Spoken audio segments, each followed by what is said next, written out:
नमस्कार दोस्तों, अगर आप भी कंफ्यूज हैं ऑटो लोन कर लेकर कि किस तरह की ब्याज होती है, किस तरह की पात्रता इसमें चेक की जाती है और क्या-क्या इसमें प्रोसेस होता है, तो हम यहाँ पे मैंने कुछ क्वेश्चंस लिखे हुए हैं जो कि आप ही लोगों के द्वारा पूछे गए क्वेश्चंस हैं। तो यहाँ पे आज हम जानेंगे ऑटो लोन के बारे में ए टू जेड प्रोसेस, फुल जानकारी। अगर आपको भी कोई कार लेने से रिलेटेड कोई भी क्वेश्चन है तो आप जाके कमेंट बॉक्स में भी कर सकते हैं। बाकी यहाँ पे इस वीडियो का मोटिव मेन ये है कि ब्याज दर से लेकर डाउन पेमेंट तक पूरी जानकारी हम जानेंगे। तो वीडियो में एंड तक बने रहिएगा, आपके लिए काफी इंफॉर्मेटिव वीडियो होने वाली है। शुरू से शुरू करते हैं और देखते हैं कि आप लोगों के द्वारा ही क्या क्या क्वेश्चन इसमें पूछे गए हैं। तो हम शुरू करते हैं। तो सबसे पहले यहाँ पे पूछा गया है कि ऑटो लोन के लिए एलिजिबिलिटी क्या है। तो ऑटो लोन के लिए एलिजिबिलिटी ये है कि आपकी कम से कम आयु 21 साल होनी चाहिए, 60 साल आपकी मैक्सिमम आयु होती है। कुछ केसेस में जो नेशनलाइज बैंक होते हैं वो 65 भी कवर करते हैं, ठीक है। लेकिन इसमें आपको दो तीन चीजें हैं। एक तो आपका सिविल स्कोर अच्छा होना चाहिए। अब सिविल स्कोर क्या होता है उसके बारे में मैंने ऑलरेडी कई वीडियोस में बता रखा है। दूसरी चीज, आपके पास में कोई सोर्स ऑफ इनकम ऐसा होना चाहिए जिसपे कि लोन प्रोसीड हो सके। मतलब या तो आपकी बिजनेस होना चाहिए या फिर आपके पास में कोई सैलरी होनी चाहिए या फिर एक सोर्स ऑफ इनकम जरूर होना चाहिए। तीसरी चीज ये है कि आपको वहां उस एरिया का होना जरूरी है, मतलब भारतीय होना बहुत आवश्यक है, ठीक है। तो ये तो हो गया कि पात्रता क्या है ना। अब दूसरा क्वेश्चन जो है, सबसे बड़ी चीज कि भैया ब्याज दर कितनी होती है बैंक्स की ऑटो लोन के लिए। तो ऑटो लोन को ब्याज दर जो आती है वो आती है अप्रोक्सीमेटली 9 से लेकर के और 12.5-13 के बीच में। ये क्रेडिट हिस्ट्री पर आपके पे डिपेंड करता है, मतलब क्रेडिट स्कोर पे डिपेंड करता है, ठीक है। अब यहाँ पे क्रेडिट स्कोर पे डिपेंड करने का मतलब ये है कि कई नेशनलाइज बैंक आपको 700 से नीचे या प्राइवेट बैंक्स आपको 700, अगर आपका सिविल स्कोर है मतलब क्रेडिट स्कोर है तो आपको ऑफर ही नहीं करते हैं। ऐसे में आपको एनबीएफसी का सहारा लेना पड़ता है। अगर आपकी क्रेडिट हिस्ट्री अच्छी है और सिविल स्कोर अच्छा है तो आपको अच्छे बैंक, मतलब नेशनलाइज बैंक हो गए, प्राइवेट बैंक हो गए, जो एक लुक्रेटिव स्कीम दे सकते हैं रेट ऑफ इंटरेस्ट के लिए, ठीक है। अब यहाँ पे नेक्स्ट क्वेश्चन जो आता है वो आता है इसके लिए आवेदन कैसे करें। इसके लिए आवेदन करने के दो तरीके हैं मेनली। तो एक आप ऑनलाइन जाकर कर सकते हैं किसी भी बैंक की साइट पे। जैसे आपको जाना है एसबीआई से, अगर आप लेना चाह रहे हैं लोन, तो पहले आपको sbi.co.in पे जाना है। वहाँ पे लोन सेक्शन में जाके व्हीकल लोन की डिटेल भर देनी है। उसके बाद में कोऑर्डिनेट कर लेते हैं ऑनलाइन बैंक वाले, तो आपको एक बार बैंक में फॉर्मेलिटी जाके फिर करवा देनी होती है। दूसरा है कि जिस डीलर से आप गाड़ी ले रहे हैं या कोई भी आप गाड़ी जो फाइनल कर रहे हैं उस डीलर पे जाके भी आप सबमिट करवा सकते हैं अपने डॉक्यूमेंट। वहाँ पे उनके रिप्रेजेंटेटिव बैठे होते हैं, तो वहाँ पे आप संपर्क कर सकते हैं किसी भी बैंक के, ठीक है। वहाँ पे पर्टिकुलर एक फाइनेंस से कोई पर्सन होते हैं जो आपको कोऑर्डिनेट करवा देते हैं आपके प्रोफाइल के अकॉर्डिंग, ठीक है। अब यहाँ पे तीसरा क्वेश्चन जो था वो ये था कि डाउन पेमेंट कितना होता है। तो देखिए आपकी एलिजिबिलिटी के ऊपर ये डिपेंड करता है। मान के चलिए कि आपकी हम उदाहरण के लिए लेते हैं कि आपकी सैलरी है 50,000 रुपए, लेकिन आपकी ईएमआई एक भी नहीं जा रही, तो आपको ऑन रोड की अप टू 100% फंडिंग हो जाती है। ऑन रोड में हम यहाँ पे कैलकुलेट कर रहे हैं एक्स शोरूम, आरटीओ और इंश्योरेंस, ठीक है। इसकी आपको अप टू 100% तक की फंडिंग भी बैंक कर देते हैं, वो स्कीम के अकॉर्डिंग चलता रहता है, ठीक है। अब यहाँ पे डाउन पेमेंट की बात आ जाती है। तो अगर आपकी कोई ईएमआई चल रही है तो उसको किस तरह से कैलकुलेट किया जाता है वो भी जान लीजिए।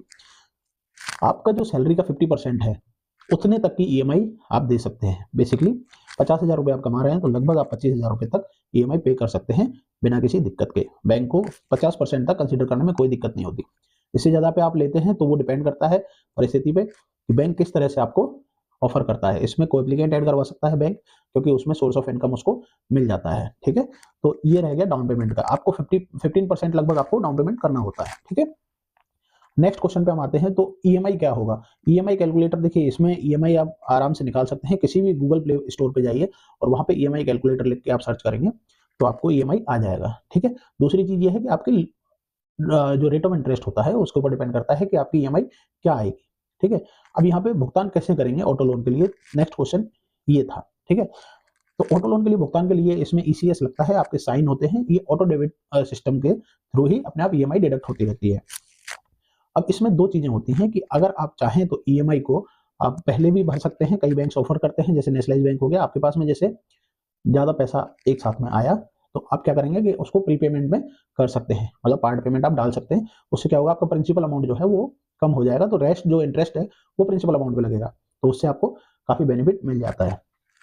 इसके बाद में जो है ऑटो लोन के लिए भुगतान करने के बाद में इसमें लोगों ने पूछा है क्या मैं अपनी पुरानी कार पे भी ऑटो लोन ले सकता हूँ। बिल्कुल, आप पुरानी कार पे भी ऑटो लोन ले सकते हैं, लेकिन उसकी आरओआई कंपैरेटिवली थोड़ी सी ज्यादा होती है और ये जाती है 14 से लेके 18 तक रेट ऑफ इंटरेस्ट जाती है।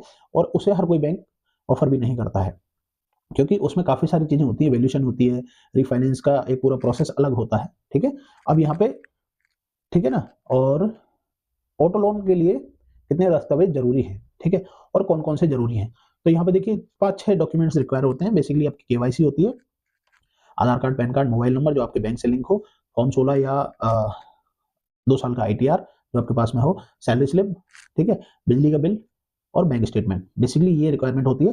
बाकी आपकी प्रोफाइल टू प्रोफाइल डिपेंड करता है कि आपका प्रोफाइल क्या है और किस तरह का लोन होने वाला है। आप इंडिविजुअल एज एन इंडिविजुअल आप ले रहे हैं तो डॉक्यूमेंट्स यही होंगे, लेकिन अगर आपके फर्म के नाम से ले रहे हैं, फर्म भी उसमें कौन सी है, प्रोपराइटर है, पार्टनरशिप है या फिर प्राइवेट लिमिटेड है, तो उसके अकॉर्डिंग डॉक्यूमेंट्स चेंज हो जाते हैं, कुछ एडिशनल बढ़ जाते हैं। ठीक है, क्या ऑटो लोन की राशि बढ़ाई जा सकती है?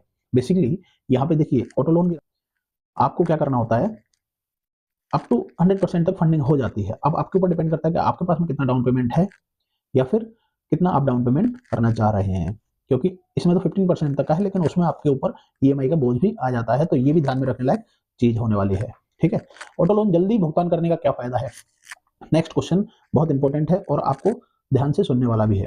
ठीक है, ऑटो लोन जल्दी चुकाने का फायदा ये है कि आपको जो इंटरेस्ट रेट है वो कम हो जाता है कंपैरेटिवली, क्योंकि आप पार्ट पेमेंट में उसको भर देते हैं, तो जो रेस्ट अमाउंट का होता है ब्याज, वही आपको प्रिंसिपल अमाउंट पे ब्याज देना होता है।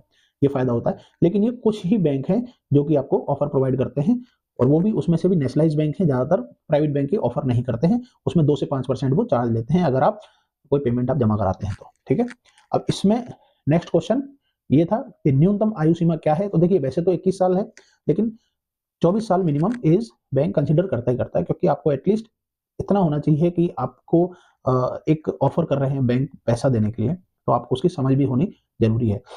अगर 24 से कम है तो उस केस में वो को एप्लीकेंट जरूर लेते हैं, और मोस्टली वो फादर को ही लेते हैं, जिससे कि एक जिम्मेदार व्यक्ति को भी साथ में क्लब किया जा सके। ठीक है, ये कुछ क्वेश्चंस थे जो कि अभी आए थे, तो 2025 में अगर आप गाड़ी लेने की सोच रहे हैं तो इन पे गौर करके बिना मत जाइएगा। लास्ट में एक बोनस टिप जो है वो ये है कि अगर आप लोन लेने जा रहे हैं किसी भी प्रकार का, तो कोशिश ये करें कि बैंक से फ्लोटिंग रेट पे ही लें, फिक्स पे ना लें।